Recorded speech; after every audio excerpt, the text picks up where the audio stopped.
Tuesday, the 3rd of October, and hundreds of supporters of the NDC, as well as other groups, including Arise and other political parties, have come to the streets of Accra to protest against the governor of the Bank of Ghana, as well as his two deputies. Now, this protest, they are seeking to get these three officers out of office. They have been earmarked to present the petition at the Black Star Square, but they insist they want to present the petition at the Central Bank proper.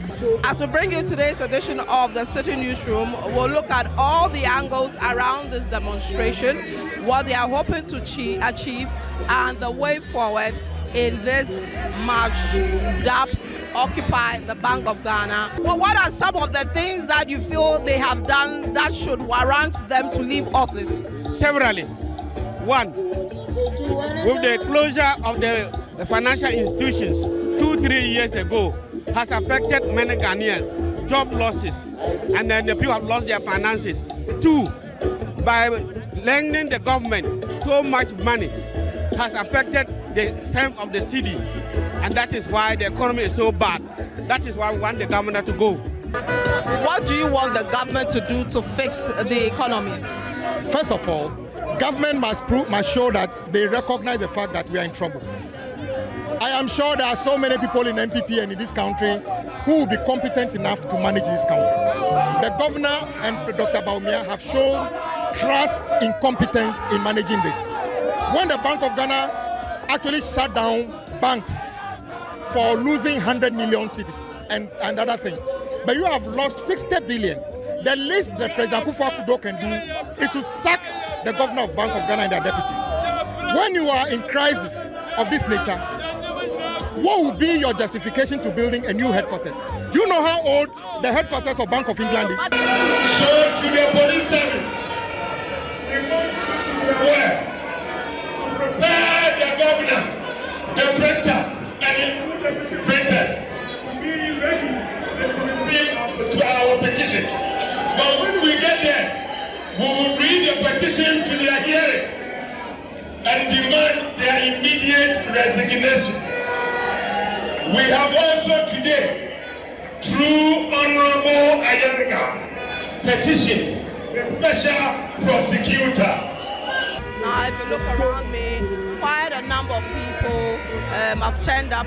Akufo-Addo and his government have shown that really they don't care about Ghanaians. Looking at what is happening, look, just ask yourself these basic questions.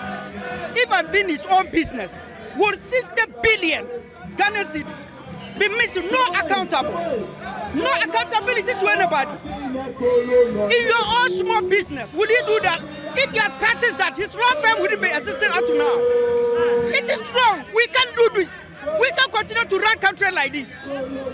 We saw Akufo-Addo yesterday and we are seeing him today. When you talk, he said, give us alternatives. What alternatives again? We told him that, look, Akufo-Addo, stop flying. It's too expensive. He says, no. I'm a level 200 students. As I'm saying now, they have increased our school fees by 15% and we can't pay. As at now, I'm supposed to report on school 5th of this October and I couldn't even pay my school fees.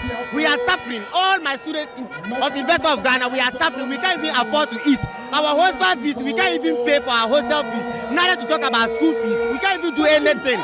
We are suffering. I'm a student of University of Ghana, Commonwealth Hall. I can't even be able to pay my fees and I'm suffering. He needs to do something. Akufo-Addo and his wicked government. These people, they are thief. I'm offering political science and law. And what they are doing is not, that's not politics. It's they are liars. And I'm here that I'm not tell them that whatever they are doing is bogus. Akufo-Addo and their government should change. And I swear, my living God, we are going to vote against them 2024. I swear. It's still the Citi Newsroom, and we're still with hundreds of protesters. They are pushing for the Central Bank Governor, as well as his two deputies, to resign. We'll bring you the concluding part of this protest, and my colleague Hansen Ajiman stayed through the march, and he's filed this report. The protesters, together with their leaders, are walking briskly towards their destination, which supposedly should be the Independence Square. But what we are seeing here appears to be a standoff between the protesters and the Ghana Police Service. What is happening?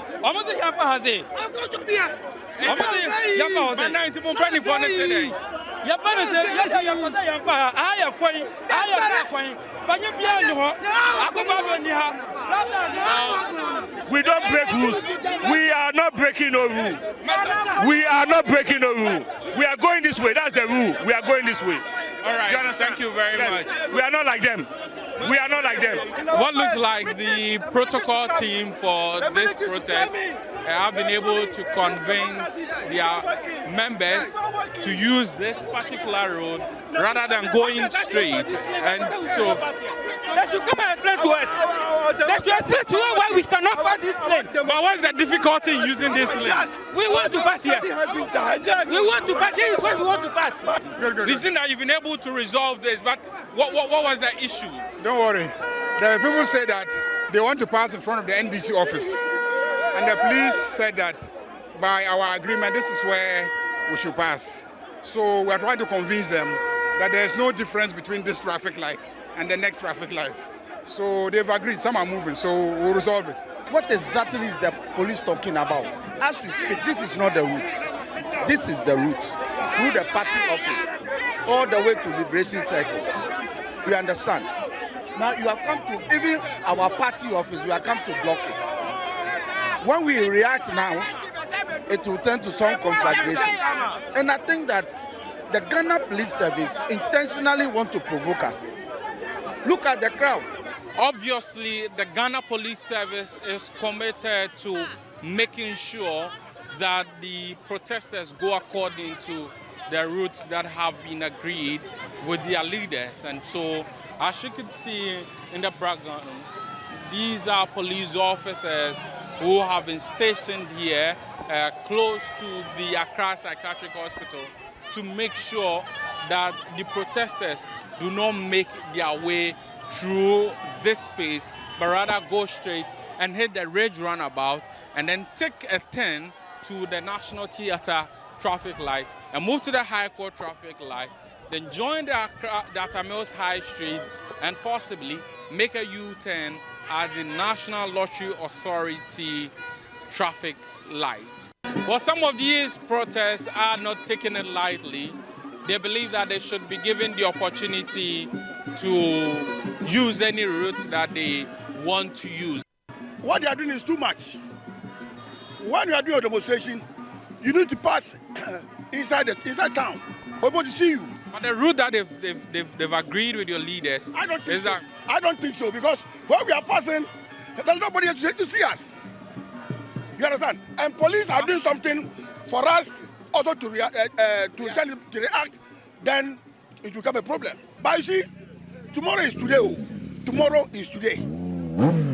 Tomorrow is today. In your shot is the new BoG head office, whose construction is part of the numerous reasons for which the minority group and a host of other groups such as Arise Ghana and other political parties are protesting.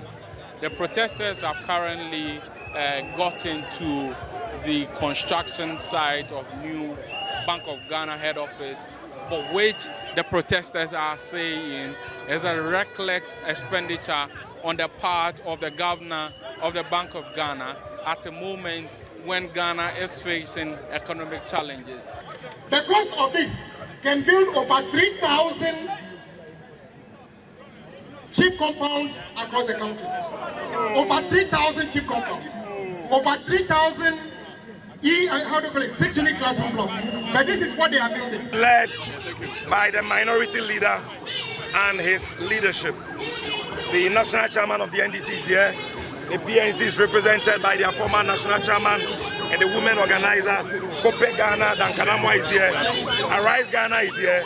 We are all going to go there, demand to see the governor, present our petition, and come back to address the crowd. The protesters have been waiting for the governor of the Bank of Ghana, Dr.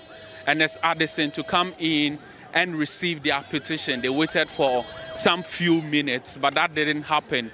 And so they've taken a decision to now walk to the premises of the Bank of Ghana to make this presentation. We've just gotten to the Bank of Ghana premises. The blockades at the security zone have been opened, and we will wait to see if indeed the minority will be willing to hand over this statement to these representatives. We were informed that you'll be coming to present a petition to the governor. But the three governors, as we speak, are currently meeting the IMF and in a meeting, and there's nobody there. So the government has asked that I meet you and take the petition on his behalf. Unfortunately, he has decided to disrespect us, and his two deputies has also decided to disrespect us by not being here and to receive our petition. We never said we are going to present our petition to the head of security or someone responsible for security, with all due respect. We are demanding his exit. And now that he has decided to disrespect us, we will not present our petition. We will go and come back again. We will come back here again. And we will come back and demand to see him in person. The crowd you've seen is just the beginning. We will come back again. And I assure you, trust me, we will come back again. He should better come in here. If he thinks that the IMF is more important than the Parliament of Ghana, if he thinks that the IMF is more important than the people of Ghana, he's here because of the people of Ghana and not IMF.